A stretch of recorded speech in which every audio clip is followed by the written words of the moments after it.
What's going on, you guys? Coast here. Let's talking about the baseball season that's coming up ahead. I mean, okay, the A's are back. We know that COVID may have a few games and gonna bump in the roads, but I think there's gonna be a season. Just gut feeling. Anyways, the A's came off a disappointing playoffs. They only won a playoff series because COVID happened, and there was an extra series, and the White Sox found a way to choke harder than the A's. But once they came into the ALDS, they got blown out and punked by a team that we're all tired of losing to when it matters most. I mean, you could speculate cheating, you could speculate this all you want, but end of the day, the pitching wasn't good enough.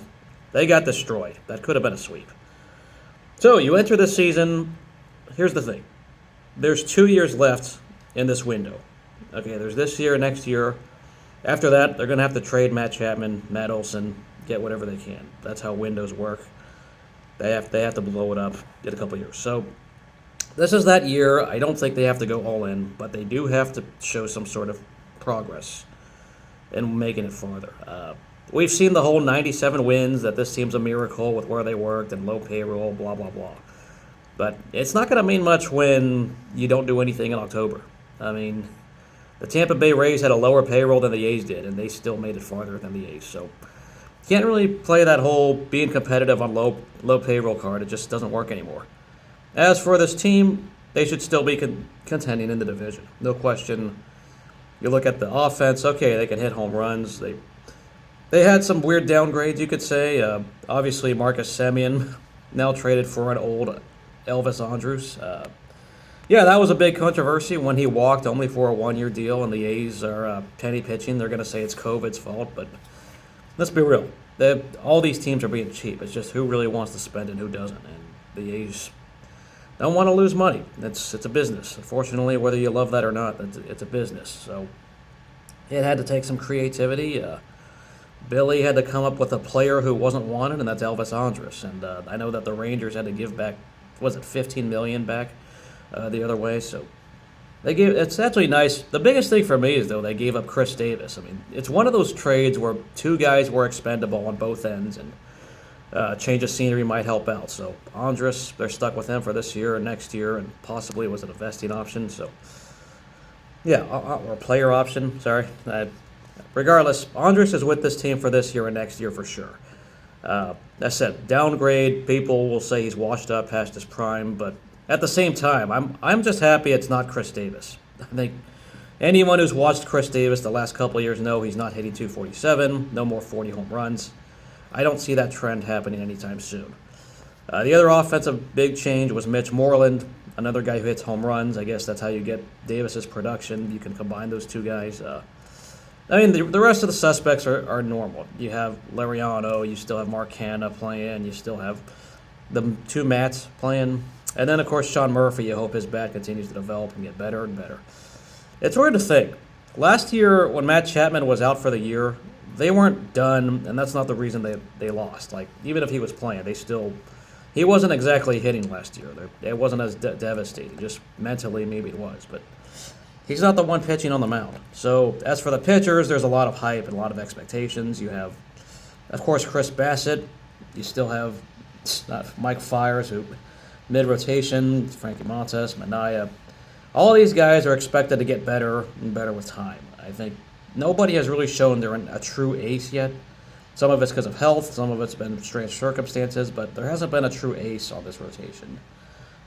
Really since Sonny Gray, if we're going to be technical with terms. But someone is supposed to be there, and we're hoping one of those guys can be the ace this season. A.J. Puck, a lot of expectations there too. But otherwise, it's all bullpenning. I mean, not too much difference. They just replaced a few relievers and got new ones. I'm not mad at all that they let Liam Hendricks walk. That was going to be an expensive pay and not worth it.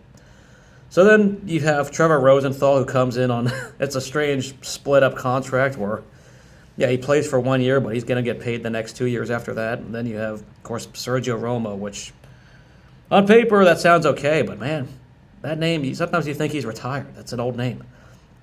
Other than that, you still have Jake Diekman. You still have other relievers like Petit, who was a big contributor for SF, 7 years ago?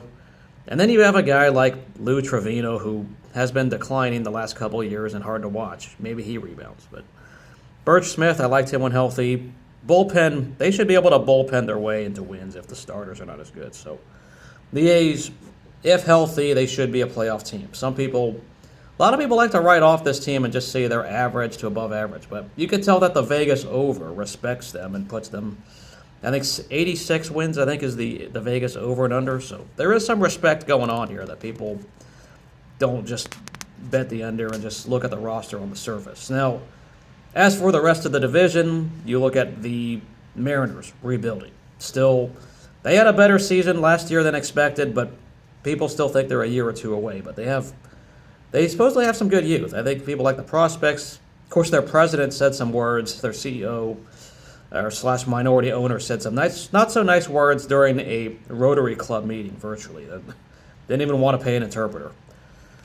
Texas Rangers. Most people are going to say they're trash. I think they're going to be right in the middle. I think they're going to be mediocre. That's been a monkey for them. They're not going to be as bad as their record, I think, but they're not good either. They'll just be annoying. Angels. They just have a few hitters. They have zero pitching. No one's going to take them seriously in an 162 game season. I see no pitching. You didn't address it. Short-term fixes. You didn't get Trevor Bauer on your team, so. Yep, not taking them seriously just because you have 3 or 4 guys who can hit. The Astros, biggest competition, no question. They lost George Springer. It's easy to just laugh at that, but I still think the Astros are going to be the top team to compete with the A's. Most people, I think, are going to pick either them or the A's to win the division. Should be right in the hunt to the very end, you hope. I expect, once again, the Astros, now that they've been more than a year removed from being caught cheating, they should be better. They shouldn't be that exposed like they were last year in the regular season, but who knows? They're still a hated organization for the obvious. We all know what they did. So, yeah, the A's, division contenders, but I'm not really going to care about 100 wins or 110 wins, 97 wins, which is the trend.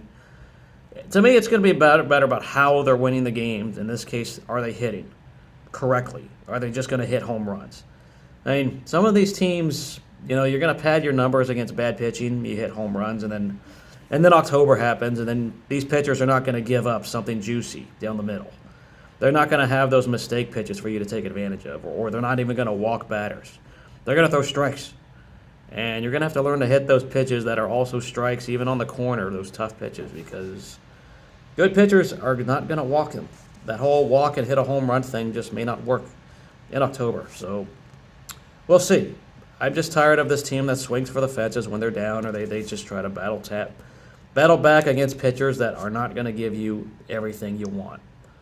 So yeah, health is a factor, of course, too. If healthy, they should contend for the division. If injuries pile up, well, we all know how that's going to be. So we'll see you guys later. Let me know what you think about this A's team. I'm not really going to be counting the wins and losses. I expect them to win, but I also need to keep myself in check because they got to learn to hit correctly, not just hit for the regular season.